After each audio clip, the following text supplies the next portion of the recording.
Hello and good morning, everyone. Welcome back to our English with Aisha Siddiqui. We will be doing a topic of poetry. We have already done the introduction of poetry, what a poetry is, why we have to learn about poetry, what it brings out. I mean, what expressive thing it brings out, imaginary things, creativity, and how our brain works with poetry. That is also done in the previous video. For the ones who have not watched it, please watch the previous video and give it a thumbs up. And today in this lecture, we will be doing the elements of poetry. That means what all is required for a poetry. Let's start.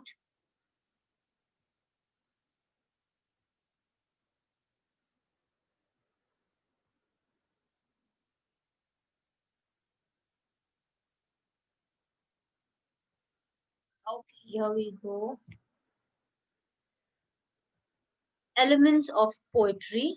What are the elements of poetry? First, we should know what do you mean by elements of poetry. Elements of poetry can be defined as a set of instruments used to create a poem. Now, instrument does not mean that you need some things like a scale or something, but there are few things that we have to keep those instruments in our mind. Some as physical we will require, but some as you have to keep it in your mind. So many of these were created thousands of years ago and have been linked to ancient storytelling. They help bring imaginary and imagery or emotions to poetry, stories, and drama. Let's see what are these instruments that are the elements that are required to write a poetry. Let's see the poet's corner. The elements of poetry is rhythm, sound, imagery, form. Rhythm, sound, imaginary, form.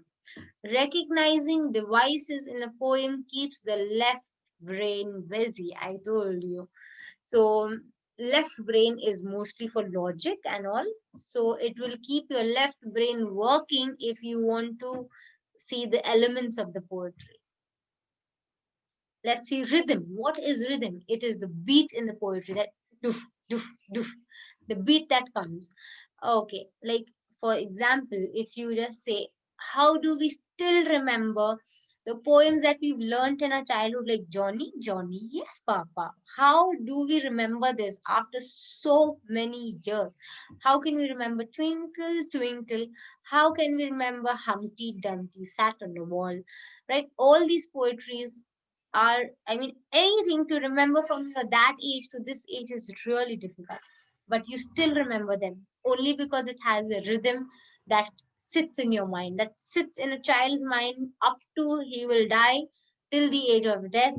That rhythm is in his mind, and that rhythm is so important in a poetry.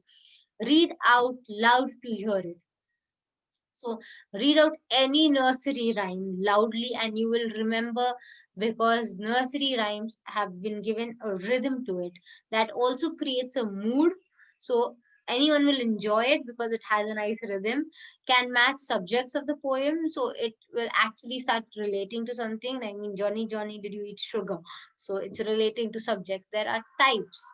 What are the seven types? Most used rhythms are lambic, anaphystic, trochaic, dactylic. Don't worry about these difficult words. We will see what are they later on. Less common ones are monosyllabic, spondiac, spondiac, or essential. So we will be seeing it later on, not now. The next element comes sound devices in a poetry. The sound. Poems are meant to be heard and not only to be read. So when you read a poem, you should read as if someone is going to hear you, an audience is sitting in front of you. You do not have to read a poem just as and done. No. You have to always, even if you're alone, you have to read a poetry as if there is an audience sitting in front of you and hearing it. Major sound devices. What are the sound devices required? It's repetition, alliteration, onomatopoeia, and rhyme. Rhyme is the sound that we hear it, like we went to the moon and came soon. So you can see that rhyme, moon, soon, and there's always some rhyme scheme in a poetry to bring more attraction of mind towards it. And there is few words that are repeated. Okay, let's see imagery. Now, words, descriptions that create pictures and images in the reader's mind is called imagery. So, as soon as I say that, suppose any poem, if I say Humpty Dumpty, you will automatically you'll get some fat fellow sitting on a wall who fell down dumuk like a laddu. So you automatically get that image in your mind. So it's called imagery. It appeals to five senses: smell, sight, hearing, taste, and touch. So it can, if suppose I'm talking about, I can smell tasty biryani that is being cooked. So immediately you will feel that, "Ah, even I want to smell the biryani." Or if if another thing is taste, you will automatically your taste buds start getting activated, right? And if I want to say this top is really smooth and silky, so you will automatically know that it's about touch, the sense of touch.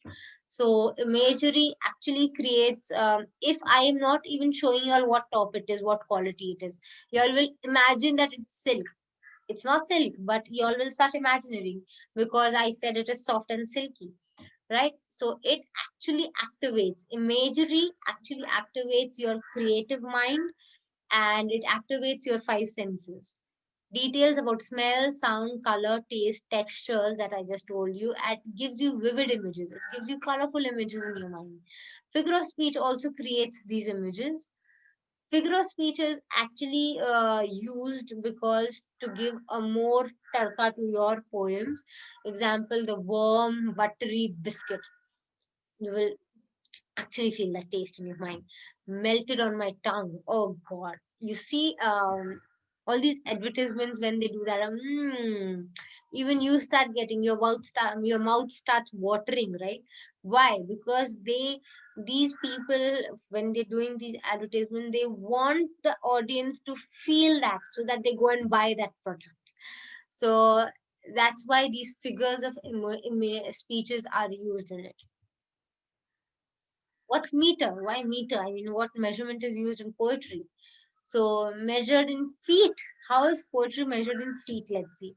Length of a line in poetry, measured by how many feet are in it, depends on the rhyme used. So, your rhyme should always be the last word.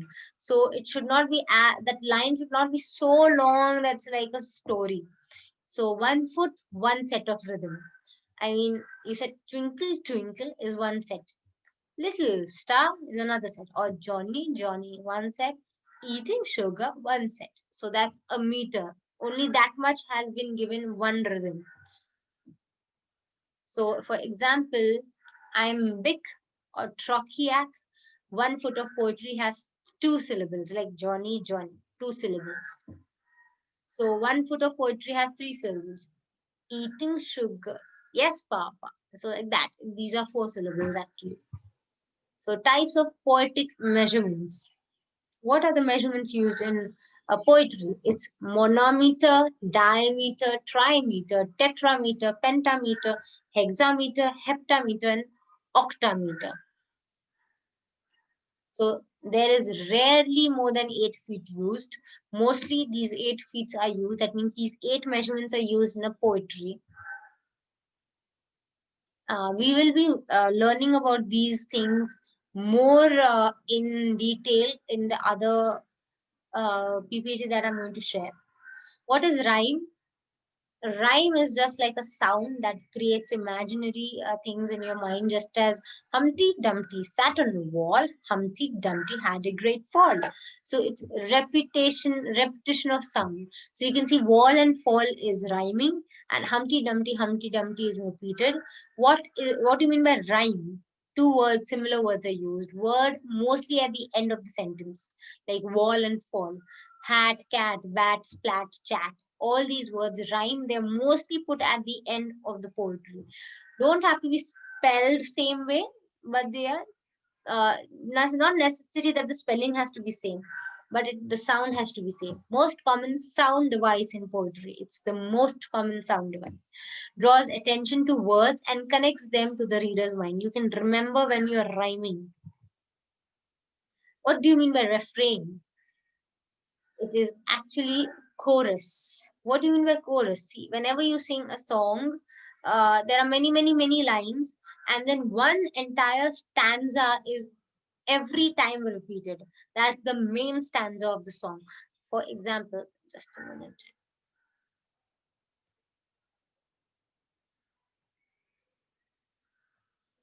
Yeah. For example, if I sing a song such as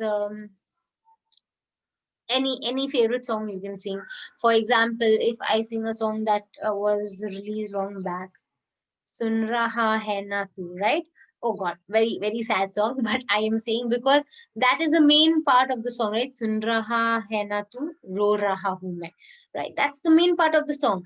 And there is many, many more words used in the song, but this part, the whole stanza is repeated. It's known as refrain. It's also known as chorus of the song. For the ones who learn singing will be knowing this. It's just a chorus of the song. It's known as refrain.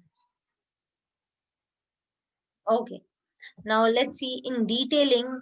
I mean, in the next coming video, we will be seeing more in detail what are elements of poetry. I'll just show you all a gist of it here right now. What all we'll be doing.